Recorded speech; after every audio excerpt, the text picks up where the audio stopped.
السلام عليكم ورحمة الله وبركاته. أعوذ بالله من الشيطان الرجيم. بسم الله الرحمن الرحيم. الحمد لله رب العالمين والعاقبة للمتقين، والصلاة والسلام على رسوله الأمين محمد وعلى آله وصحبه أجمعين. اللهم وفقنا لما تحب وترضى من القول والعمل والعقيدة، واجعلنا من الذين يستمعون القول فيتبعون أحسنه. اللهم آتنا أنفسنا تقواها وزكها أنت خير من زكاها، أنت وليها ومولاها. الله ذو الجلال تبارك وتعالى تقدست أسماؤه باسامدن اتيان طاعات عبادت درمدي وخيرات احسانات درمدي ودين وديانت يولنا ارتيان قدم لمدي اد ادمت درغاهنا قبول مقبول لذن. وهذا بمبارك آية سنة شعبان آية كبر قلي ومعظم آية واللي خداي تعالى نياننا منهم اسمنا أقليان نماذلا تطليان أرادلا وحتى إدليان تسبيح لا كم مردود بالمال إن شاء الله يردن قتر لبتا آسمان بريان آيدر هم بزين الله ذو الجلال قبول الثن ويذ بالشمد على بقيجة بر بركت لي وبر قر فزيلت لي وهي ورثيل الله جيزنا بيفنا أطران درت مسلمان دو الله شعبان آيان دور أورتفي كنيمة شعبان نبعات برلن براءت جزفنا أطرون درت مسلمان دو الله. إن شاء الله مبارك تفسير مدبر ماخا ششب براءت نيمة شعبان نعم ديدوي حسن موليا ونعم اتفاق لوا شون مختصر سوراتنا ايدبت إسرائيلين قو دقت edin.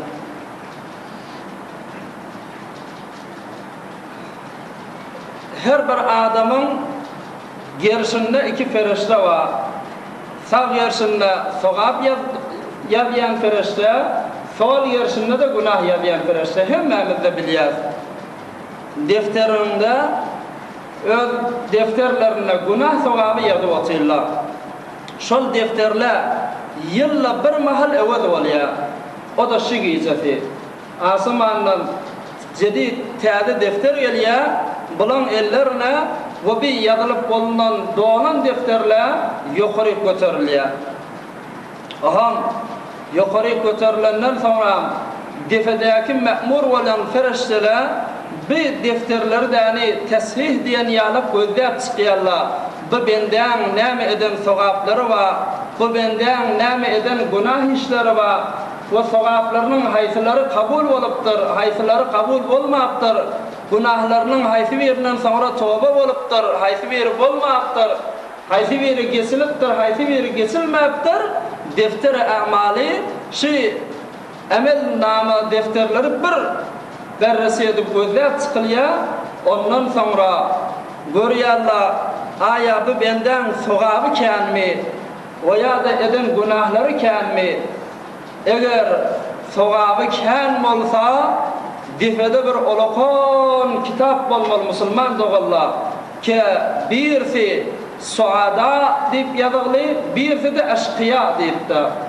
Suada diyen defterde sevabı ken olup da şeytanı utup Hudayi Teala'nın çın muhlis bendesi olan ibadeti sevabı ken olan bendelen adi yazılayan olmalı. Suada diyen defterde. Ama eşkıya adı üstünde şakî, bedbaht, şeytanı ağırlanıp öz nefsi hevesinin iyiliğine gidip bir azıcık dünya mallayıp ibadetinden ahiretini undup deyip de yani günahı ken bulan bendelen adı da eşkıya diyen olukun defteri sebep olayan olmalı şu gecede. Aham bir gecede bizim etmeli işimiz Müslüman doğullar. Peygamberimizin koyun yolu sünnet 100 rekat namaz okuymalı, her rekatında da bir elhem 5 tane kul huvallah. Her rekatta bir elhem 5 kul huvallah. Her 2 rekattan da salam vermeli. Şeydip de 100 rekat namaz okuymalı. Aham da namazından sonra bir Arabi qav etmeli duası var. Ama Arabisini başarmadı Türkmencesine aydamalı. Ey bar Hudaya duaşı Müslüman doğalla yadda taqlaylayın. Ey bar Hudaya eğer menin adımı eşkıyaların bedbahtların içinde yadan bolsam özüm üçürde onu qavlan arasına geçiriver. Eğer de men adım qavlan arasında yadılan bolsa onu özüm sabit saklaver.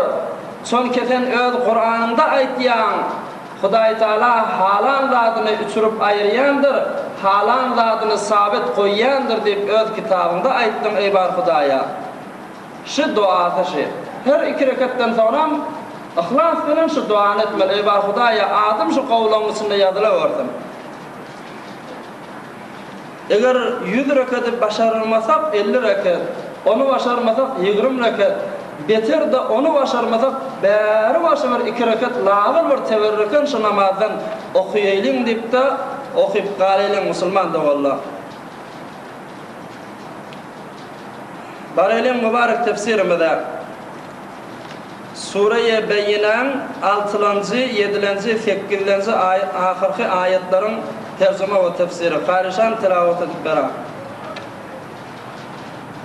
أعوذ بالله من الشيطان الرجيم بسم الله الرحمن الرحيم إن الذين كفروا من أهل الكتاب والمشركين في نار جهنم خالدين فيها أولئك هم شر البرية إن الذين آمنوا وعملوا الصالحات أولئك هم خير البرية جزاؤهم عند ربهم جنات عدن تجري من تحتها الأنهار خالدين فيها أبدا رضي الله عنهم ورضوا عنه ذلك لمن خشي ربه صدق الله العظيم. سلامت بول. بسم الله الرحمن الرحيم. إن الذين كفروا doğrudan da ol bir tor adamları ki kafir olupdylar min ehlil kitabi vel müşrikine öldür de ehli kitaptılar Yahudi, Nesrani veya da müşriktılar fi nari cehenneme halidine fiha ulaike hum şerrul beriyye şol kafir bolallar çe ehli kitap bolsan çe müşrik bolsalar şola cehennemin odunda daimi ve hemişeli kalacaktırlar. Nauzu billah min zalik. Ve şolar da yaradılan mahlukatın hemmecinin telekeragi ve şerragi şolardır. İnnellezîne âmenû ve amilussâlihâti ulaike hum hayrul beriyye. Amma ol bir tor adamlar ki Allah-u Zülcelal'a ve Peygamberine ve kitabına iman getiripdiler ve salihi emelleri edipdiler. Olar yaradılan zatların qavrağıdır, hayrrağıdır. Cezauhum inde rabbihim cennatu adnin tezri min tahtiha'l enhar. Şol müminlerin, şol salihi emelleri etdiyanların cezası Allah-u Zülcelal'ın yanında, öz perverdigarlarının yanında cennete adınlar. Keşonun aşağından yağıtlar akıyadı. Halidine fiha. Özleri de şu cennette hemişegi kalacaktırlar. Ebede, ebedi hemişegi. Radiyallahu anhum ve radu anh. Zalike limen khashiya rabbah. Allah-u Zülcelal şol müminlerden razı oldu ve şolar da Allah-u Zülcelal'ın razı oldular. Ve şu ulan nimet da ol bir adam üçündür ki öz Perverdigarymdan korksa. Geçen heftede Sure-i Beyyina'nın evvellerinde cehalet beter katı avza vardı. Şonda Peygamber sallallahu aleyhi ve sellem gelip de bunları davet etti. Doğru yola, hidayete geldi. Ama bir nesile iman getirdiler ve bir nesile iman getirmeyeni idina ettiler. Hem Huday Teala hem iman getirenlerin hem getirmeyenlerin ahirette ne olacağını aytıp beriyor bir iki ayette Müslüman da valla. Ol bir tor adamlar ki kafir olupdılar. Qav dikkat edin. Allah Zülcelal'ın mübarek sözüdür. Hiçbir yalan ve irade yoktur. Çi ehli kitap bolsun, Yahudiler, Nesraniler ve çi müşrik bolsun, butperestler, xorşidperestler veya ateşperestler her bir zadi ki Hudağa şerik badiyen bolsun, şolar fi nari cehenneme halidine fiha. Nauzu billah. Huday Teala sırahatın aytti. Şolar cehennemin odunda olacaklar ve öller de hemişe daim ebedül ebed şu cehennemin içinde kalacaklar. Ve şolar da şerrul beriyye hemme yaratılan mahlukatların en ki telekereği şolar diye. Vakaen ne kadar bir pestlik, ne kadar bir harlık Müslüman da valla. Eğer insan öz kadr menziletini bilse, eğer insan öz şerafetini bilse, insanın rutbeti hatta feriştelerden de defa. Ama özünü tanıymani, öz halıqını, perverdigarını tanıymani zelletlik etse, onu şu zellette gidip görüşü veren, hatta Müslüman da onunla domuzdan da pes, hatta itten de bir heyvandan da aşağı. Huday Teala öyle edipti. Hum şerrul beriyye. Ona yaratılan mahlukatla feriştelere, insanla berde dursun. Hatta cinlerden de, hatta şeytanlardan da pesrek ve harrattırlar şu kafirler.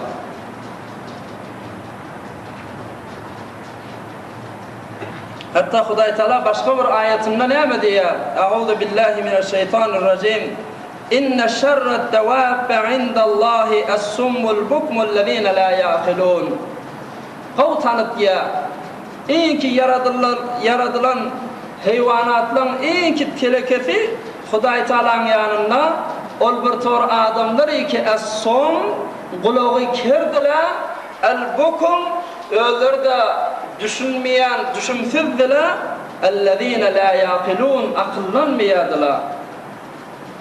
Vağır nesihat aydılanlar, doğru yolu şolara kök edelenler, o da Peygamber, doğru Cebrail Emin'in vahiy veren getiriyen ayetlerini eşri otildi doğru Peygamber'in ağzından, ama yine de şuna iman getirmeni, şuna inanmani, olukun mucizeleri, gözleri veren görüp de yine iman getirmeyenler, as-sum, kulağı ker, eşitmeyen kişi oluyorlar. Aydılı otu, ama bu kulaktan eşitip de o kulaktan çıkarıp, veya da düşünsüzlüğe vurup, veya da bir az akıllanmanı şeydip geriyen adamlardır diye Huday Teala. Peygamberimizin zamanındaki kafirler de aynı huşu Kur'an'ın aydışıyalar. Peygamberimiz aydıp durarmış, deyip durarmış, mucize vardığını köküdüptür. Ama ola bir azıcık akıllanmaptırlar. Eşitmeyen kişi oluptırlar, düşünmeyen kişi oluptırlar. Huday Teala diye inne şerred devâb. Hem de yaratılan mahlukatın en ki telekesi olur diye.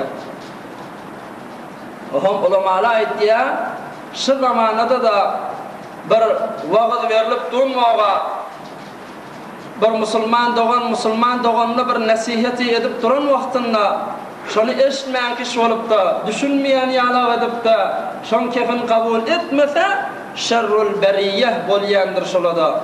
Yaradılanların en ki telekereği şolur bolyandır diye. Huday sakladın. Ama fi nari cehenneme halidine fiha. Hudaý saklasyn. Cehennemde özü de hemişegi boljaklar. Şu mahal hawjetden fikretden görün musulman da walla.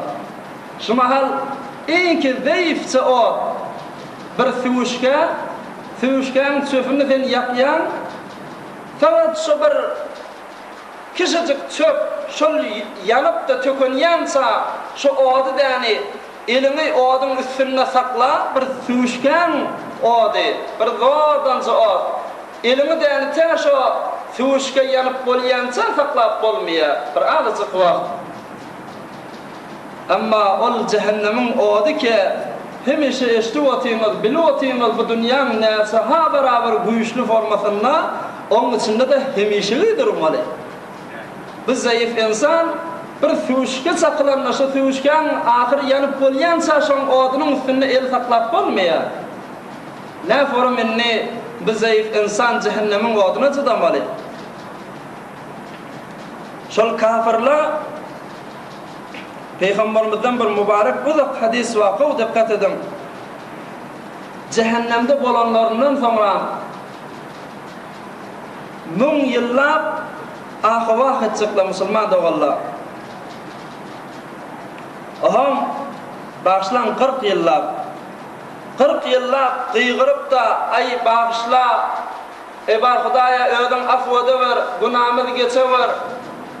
40 yıldan sonra bir ses geljek Hudaý Taala tarapdan innekum makithun. Yok, siz heniz durmaly dursaňyz, cehennemde yanmaly dursaňyz diýen bir ses geljek diýär. Aham sizni daimi bolmaly diýip aýdyldy.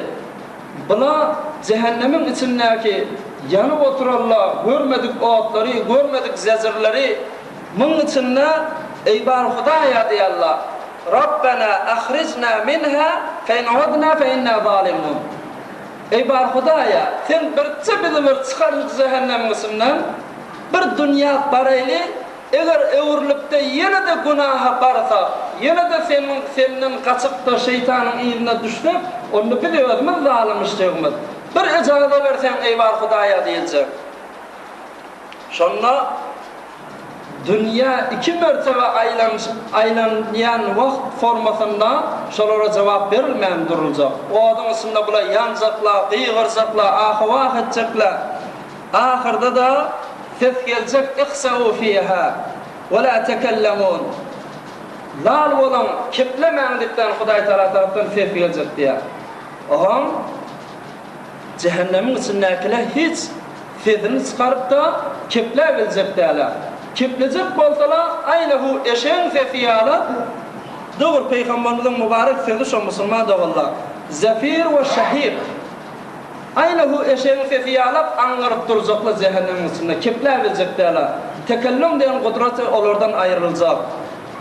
Oham bula näse wagtlar eşeň sesi bilen aňyryp durjaklar, görmedik otlary, görmedik azaby, görmedik zezinin içinde bula bir-birine aýtışsa, bir de qyýqçyk edip duranmyz bilen peýda boljak däl. Bu qyýqçyklar bilen, bu ahwaklar bilen bizim derdimize derman ýok. Näme diýeli? Onu dünýäde bir qyynçylyk gelende sabr etsek, ýygynden bir feraji gelýärdi, bir ansatlyk gelýärdi. Gel sabr edeýilim diýjekler bir-birine. Qyýqçyk etmälim, sakit bolaýlym. Qyýqçyk etmän oturuverdim, Hudaý bir feraji asar diýip däni qyýqçyklaryny goýjaklar diýär. Oham näsaha ýyllap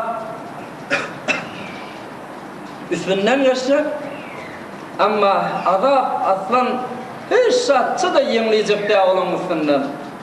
Oham 1000 ýyl geçenden soňra azat değildir musulman da wallah bir dilan zat 1000 ýyllap imsim sakit bolup da ay bir feraji geler diýipden Hudaý Taala gözleşip oturjaklar kafirler. Amma hiç şart azaplarını bir azıcık da ýeňlejek diýär. Oham bula diýeni aýtjaklar sawaun aleyna ajza'na am sabarna ma lana min mahis we bil qiyqsip de effek sakit de dursak bileýsir peýda boljak da otdan guturulacak da o diýip däni şey diýjekler. Aha haqqı bilecekler bize bir nizat yolu yok o ve ottan çıkıp bilecekler o bir vaqşo kafir olup inni hemişeyi otta qalmalı dip diyecekler öldür haqqı bilecekler. Oha inni şumada senin cehennemin odunda bula yani Hudaý Taaladan bir yağını ifleyecekler. Lağal bir yağsa cehennemin odu yani koşuyor. Bir yağın görsek, su görsek, gorip atan dodaklı bir su verir dip yani Hudaý Taaladan yağın yani ifleyecekler diye. Näse wagtlar dua edip, eyva Hudaýa yağın ver diýenlerinden soňra asamandan bir kızıl bulut yani şolun üstüne gelecek diye. Rengi de kızıl olmalı. Şondan hemmece beğenşekler. Hay inni su gelecek, aha yağın geldi, hava bulutlaşıp vallaha bulutlaşıp vallahi. Hoş olup da defedin gözep, şo suva montezer olup oturlar. Ama bulut üstlerine gelenden sonra yamturuna fiha aqarib. Şolun üstüne içyalla akrapla yağmanı duracak diye Hudaý takladan. Bular suwa da şu oturlar. Şol kızıl buluttan yani içyan akrep yağmanı duracak her hayfada bir eşek yağlıp olukon sakannadan 1000 yıllar derdi ağırta ayrılmayan içyanla musulman da Allah Hudaý takladan. Oham bula yine de tövbe edip, yine de ahvah edip, eybar Hudaýa bir yağın veratan, bir ağırcık su veratan, doğduklu bir öğlenat edip, yine Hudaý Taaladan ifleyecekler. Ondan sonra bir kara bulut özde aşağı taraftan gelecek diye. Özde önkü kızıl buluttu mu kara bulut. Hoş olacaklar, beğenecekler. Ay inna bu kara bulut geliyor, kara bulut yani yağın oluyordu. Kara bulut hava karalsa yağının alamatı de inna yağın gelir deyip gözleşecekler. Ama kara bulut üstlerine gelenden sonra diyen boynu yağlıp yoğun yılarla üstüne yağmanı duracak diye Hudaý takladan. Her çakanna 1000 yıllar ağısı derdi ayrılmayan formasında. Hudaý Taala öyle aytdy. Zidnahum azaban fawqal azabi bima kanu yafsudun. Biz üstüne azap verer. Zidnahum azaban üstüne azabı köfeldir. Bima kanu yafsudun. Çünkü öyle fasık bolýarlar sebepli. Näzir apaşkara mucizeler gördüler. Ne kadar peygamber verildi. Eğer bir moğa peygamber o mucize o Kur'an bulmasa da insan fikirlerini otursa bilip başaracak ki Hudaýyň badığını. Ama men lütfü keremim bilen peygamber verdim. Bu bendelere Kur'an verdim. Ne kadar ha mucizeler verdim. Ama yine de şunun beraberine iman getirmeyeni kibr gururlarına geldiler. Hakları da men azapların köfelderini diyecek Hudaý takladan. Biz cehennemin odundan katı korkamalı musulman doğallar ve ahir demde eybar Hudaýa iman verdip olukun dilimiz zadımız şov olsun ki Hudaý takladan imansız o dünyaga geçemeyelim. Hatta awliyaların biri Hazreti Yazid ibn Mersad rahmetullahi teala aleyh awliyaullah mudam ağlap gidermiş, mudam gözü yaşmış bende. Buna aydıptırlar baba sendeki günah yok, sen ki bir pek taat ibadetin yerine yetigli, sen näme bu sıra ağlayan deptirler, näme bu form gözü yaşatışın nämen ki? Onna ol bende Hudaý näme deptir, qaw dikkat edin ol awliya Allah. Onna ey doğancığım deptir, bir moğa biz günah iş etsek, bir günaha mubtala bolsak, Hudaý Taala diýse ki seni bendäňi ebedül ebed bir hammamda gawajak diýse, aya biz bunumuz ağıdan başga näme bolmaly? Ağlamartykmy? Bir günaha mubtala bolsa, hammamyň içinde zindany ediljek diýilse de biz ağlap ýatmaly. Hammam ki hiç şart ýok. Faqat ýa-ni şoň içinde biz günümizde ağlap bermeli. Amma hammam däl, cehennemin içi o da hammamdan dar. Ona kadar kızgın otla bilen azap verilecek. Men näme dip ağlamayın diye. Şol awliyalarning aýdyşýalar, ahiretimizi gaýgydyp da ağlaýly musulman da bollar. Ahir demimiz imanly geçeýin, ahirette peygamberimizin şefaati bize duştun nipta. Şu zatlan hakkında inşallah ulu gayrimiz olsun Müslüman da vallahi. Ama 6-cı 7-ci ayette Huday Taala mümin Müslümanlara da bir hoşluk ve bir boşluk diyen formasında bir ayeler getiriyor.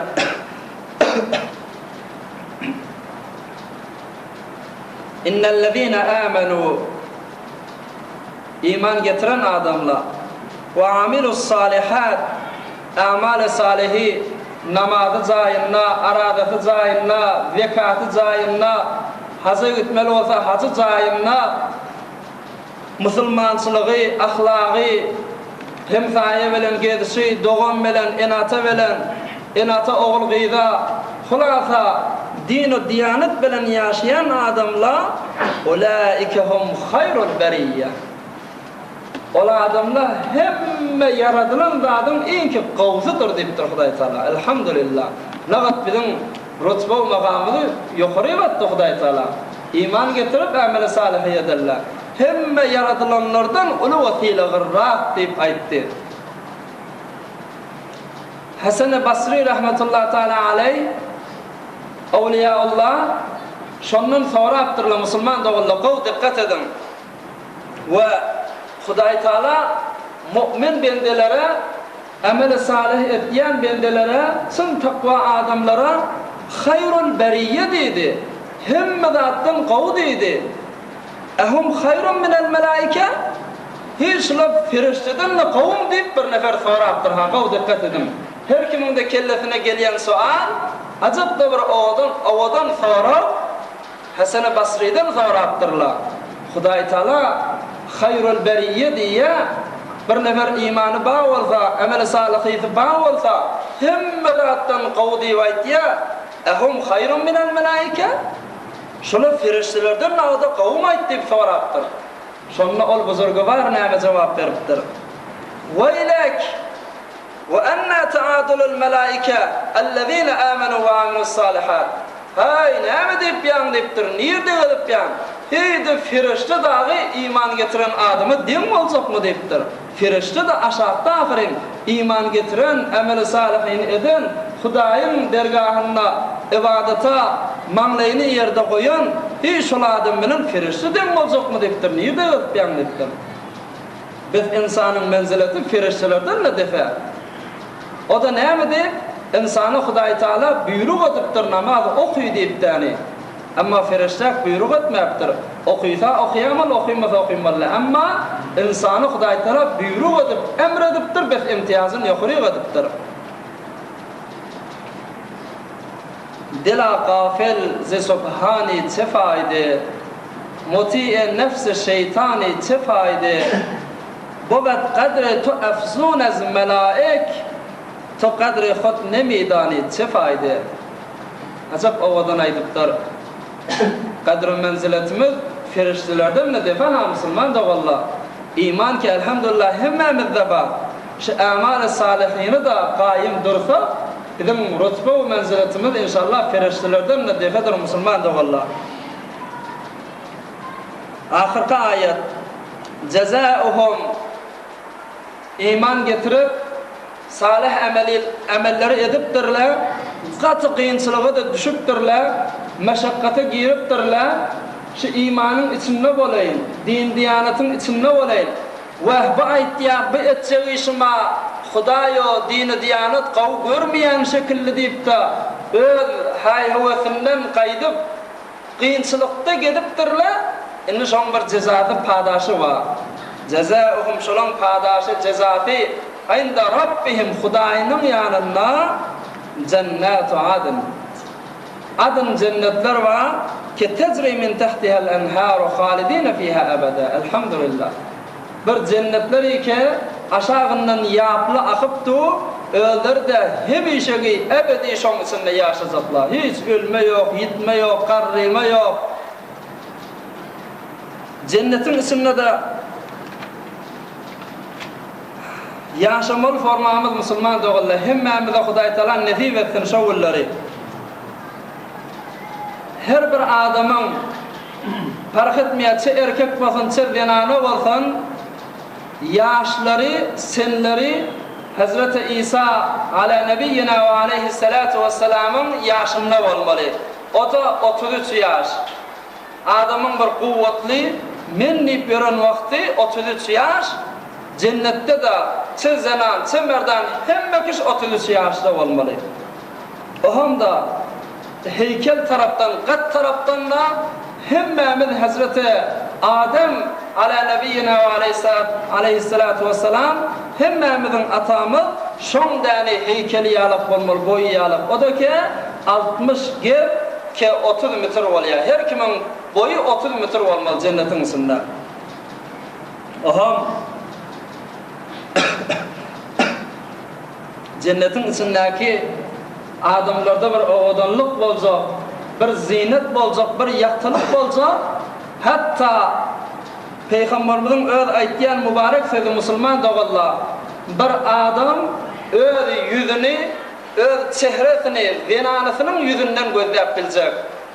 Ve zinana da öz yüzünü, öz çehresini, öz adamsının yüzünden gözlep bilecek. Yani şu form şeffaf, şu form oğudan ki halkın yüzü de yani oşan yüzüne düşüyor. Ve hatta öz korsağından da birbirinin yüzünü gözlep biliyorlar. Ve hatta ayağının inciğinden de sen bir neferin ayağının inciğini gözlesen yüzün de yani şona düşüyor. Yani şu form şeffaf, şu form oğudanlıkla cennetin içinde olacak. O cennette ağzın suyu, burnun suyu olacak değil. Ve ondan defedeki eziyetler ola da hiç mağlup olacak değil de şuya barma adat etme yok. İviski dağıtılan der formasında içinden çıkıp yani seni rahat olmalı. Derin yani misik formasında olup, bir atır formasında olup, iyisli olup endamından çıkıp gitmeliler. Hazreti Ebu Hanifa, Nu'man ibn Sabit bizim mezhep başımız şeriatta şuna üye şondan soraptırlar. Ay Ebu Hanifa Peygamber cenneti de yani tavsif edenler onun içinde de şuyu yok, hacatın bitirme yok diye. O necil var ya, o içinde iyisen işten nere gitmeli iyen isyan rahatlan deyip sorap itiraz ettirler. Gav dikkat edin Müslüman da valla. Ol buzurga var, ne mi deyip cevap veriptir. Onunla şu mahal şu dünyada da şun misali bakim deyiptir. Şu mahal bir çağa enen içinde, enen gövret rahminin içinde 9 aylap geliyor. Şu 9 ayında iyyadam, içyadam ena neyme tağziye etse çağı da şundan tağziye etiyor ya da kitapta. Hop şu 9 aylap iyyadam, içyadam şu enenin içinde nerede hacet etiyor, nerede deşuyu etiyor? Hiç yerde. Hudayın kudreti veren iyyan içyanlarda bir formül içinden çıkmalı. Dünyada da şun misal bakim deyiptir. Aynı hu cennetin içinde şu form. Sen iymellem, içmellem. Hatta Peygamberimiz aytıptır. Her adama 100 neferin, 100 adamın gücü verilecek. İymede, içmede deyiptir. Şu mahal sen bir çörek bilen doyacak bolsan, olada 100 çörek iyi vermeli. 100 beraber güç verilecek iymede, içmede. Tayinki lezzeti görür yalap, keyif eder yalap cennetin içinde. Ama haceti bitirme yoktur Müslüman da vallahi. Hemmemiz bir elham iskurallah okuyverelim.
اللهم آمين.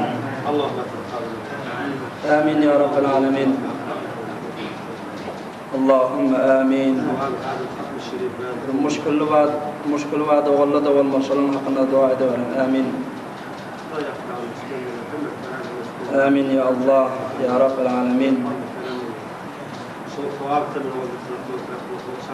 آمين يا رب العالمين. اللهم آمين. اللهم آمين يا رب العالمين. اللهم آمين. آمين يا الله.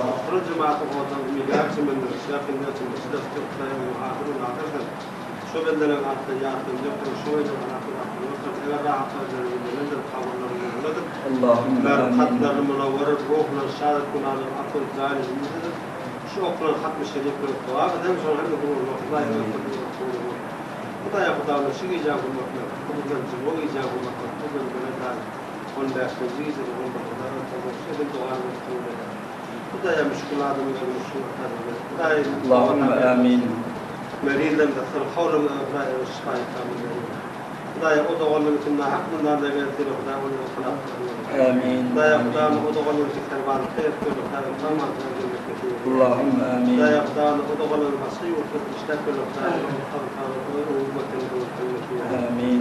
لا يقدر اللهم نسألنا الشفاعة نحيوة شعرنا نقول على الشفاعة نحيوة جنة العدن يا أسرة لا يحب أن نحيوة اللهم آمين. خير خلق محمد وعلى آله وأصحابه لا يقدر الدنيا آخذ الإيمان نحيوة برحمة برلا سزمات لا الحمد لله.